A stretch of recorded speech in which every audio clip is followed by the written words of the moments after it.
오늘의 원자재 시장에서 다양한 변화가 관측되었습니다. WTI 원유 선물 가격은 어제 대비 소폭 하락한 85.32포인트를 기록하며 한 달 전 대비 7.86% 상승했다는 점이 눈에 띕니다. 반면 가스 선물은 1.84포인트로 소폭 상승하며 지난 한 달간 5.97%의 상승률을 보였습니다. 금융시장에서 주목받는 금 현물 ETF GLD는 5일 연속 상승세를 기록하며 어제 대비 0.87% 증가한 212.74포인트로 마감했습니다.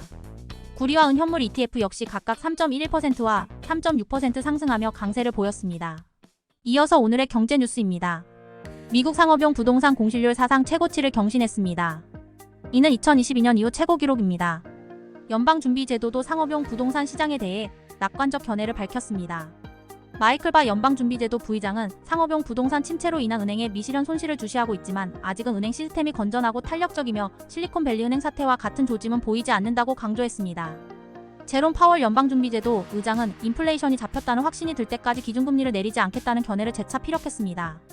그는 전체 개인 소비 지출 상승률이 전년 대비 낮아졌지만 목표치를 상회하고 있다며 강한 경제 성장으로 긴축 정책의 영향이 상쇄되고 있다고 설명했습니다.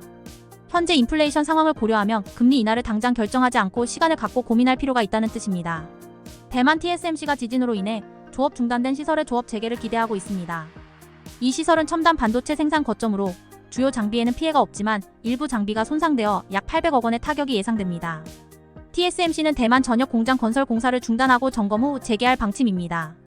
세계 파운드리 1위 기업인 TSMC의 생산 능력 대부분이 대만에 집중되어 있습니다. 중국 경제 매체가 샤오미의 첫 전기차 모델인 SU7을 혹평했습니다. 포르쉐 전기차 모델을 모방했다며 중국 자동차가 여전히 모방품을 선택하는 게 옳은지 의문이라고 지적했습니다.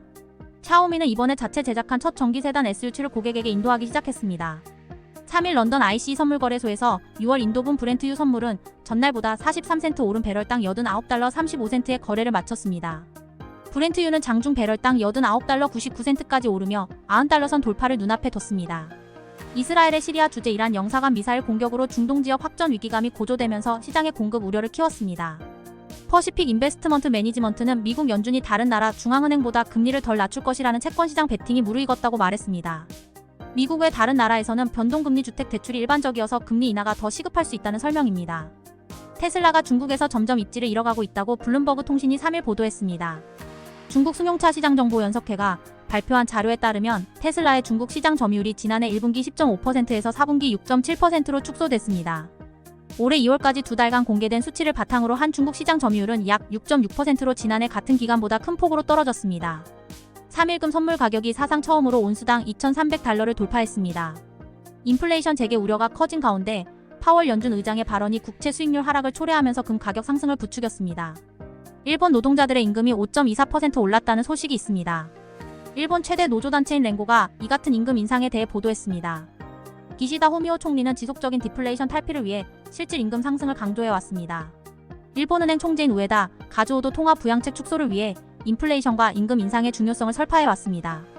싱가포르에서 더위로 인한 노동 생산성 저하로 경제적 손실이 커질 것이라는 보도가 있었습니다. 싱가포르 국립대 연구에 따르면 2035년에는 2018년보다 2배 가까이 증가한 16억 4천만 달러의 손실이 예상됩니다. 2018년에는 서비스, 건설, 제조업, 농업의 평균 생산성이 11.3% 하락했습니다.